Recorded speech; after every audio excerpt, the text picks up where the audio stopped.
Alright, I've glued some bits of leather together. And like I said, I got the final top coat on this one and on this one, and they're rubbed out. Look pretty good. But what I'm doing right now is I'm going to go ahead and punch these stitch holes on through to the inside so I can stitch this thing together. The way I'm doing it is with my stitching awl.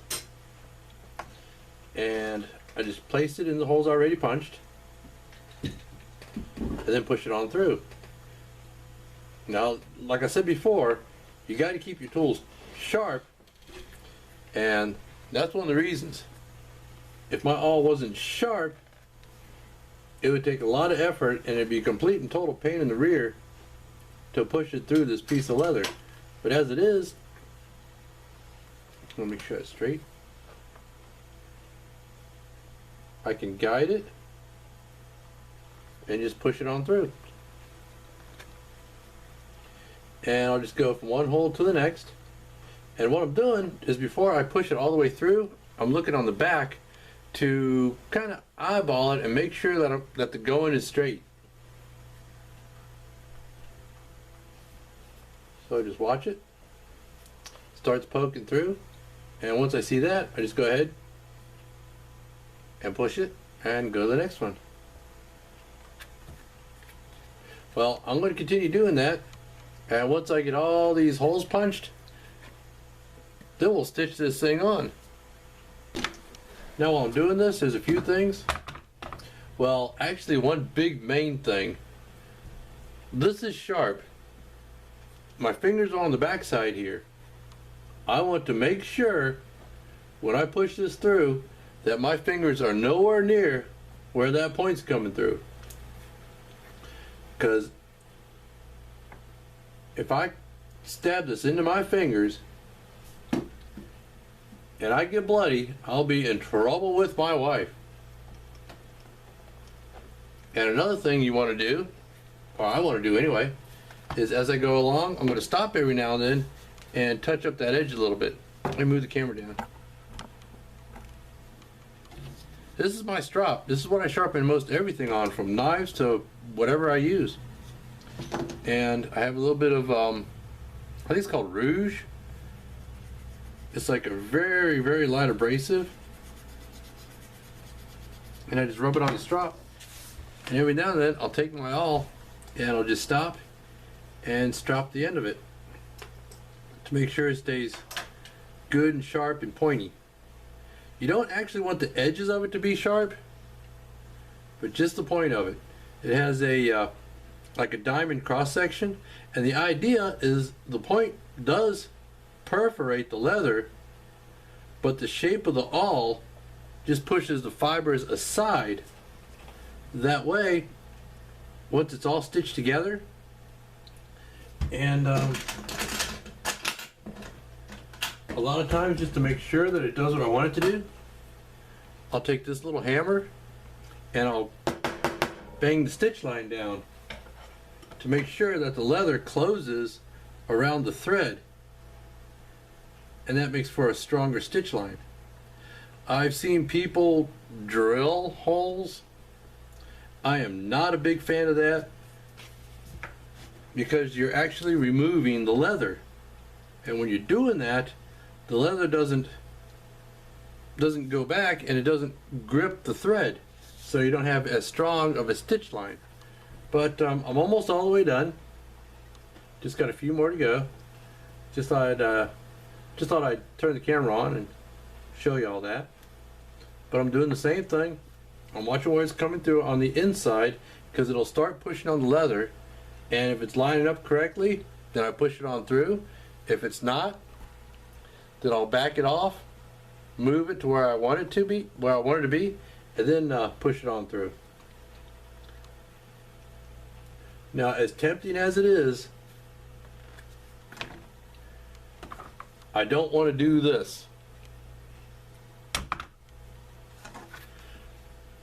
It probably won't hurt anything, but that's a delicate little tip there. And I know it's sharp and pointy, and I don't want to risk damaging that. Yeah, that's pointy. Well, again, I'll keep on punching holes and we'll come back. Now that I got the stitch holes in, it's time to start stitching this thing. Now, the thing about punching the stitch holes is they do close up a little bit. So what I need to do is, as I'm stitching, open a few holes with my awl. I just put it in, give it a little wiggle. Especially since this section is double welted, which makes it a little bit difficult to pass the needle through. But I've got my needle in, and I've got the two ends evened up.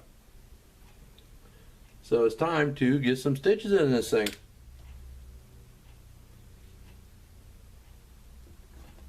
It's still stiff.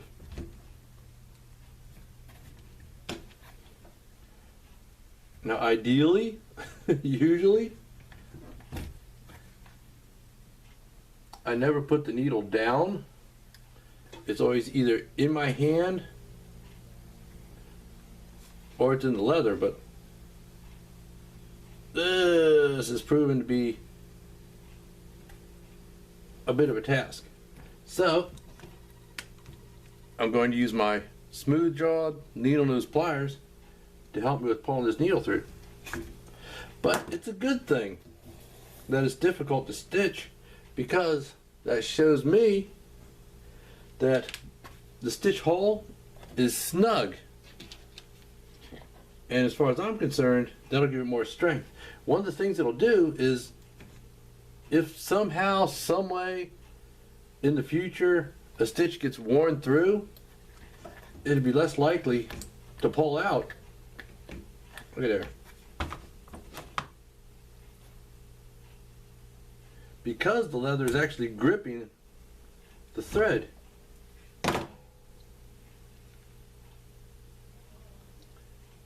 So this is going to take me a little while. I'll be back when I get a little further along. Get in there with you. It's okay, I don't try with my feet.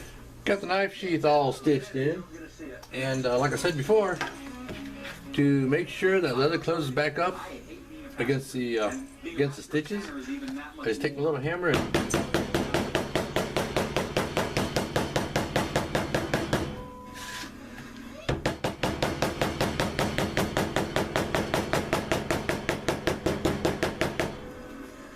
that sets the stitches down into the leather, and it also helps to close them little holes.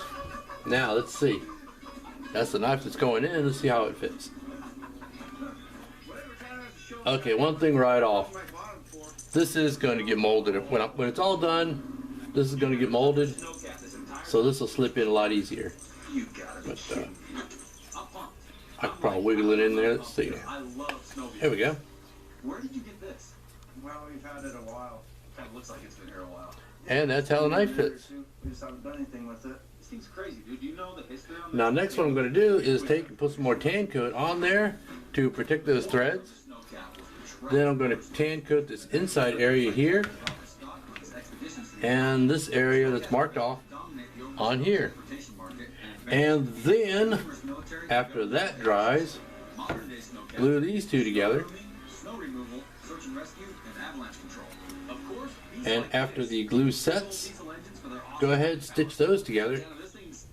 Then I can do all my molding. I'm really pleased with how this came out. It bulges to the inside just a little bit, but not so much as it's going to interfere with this little holster. And that was the idea behind doubling up that welt. So the knife sheath part's done. I just got to finish the holster part. Dude, I think that'll be awesome, man. We got the SEMA build going on.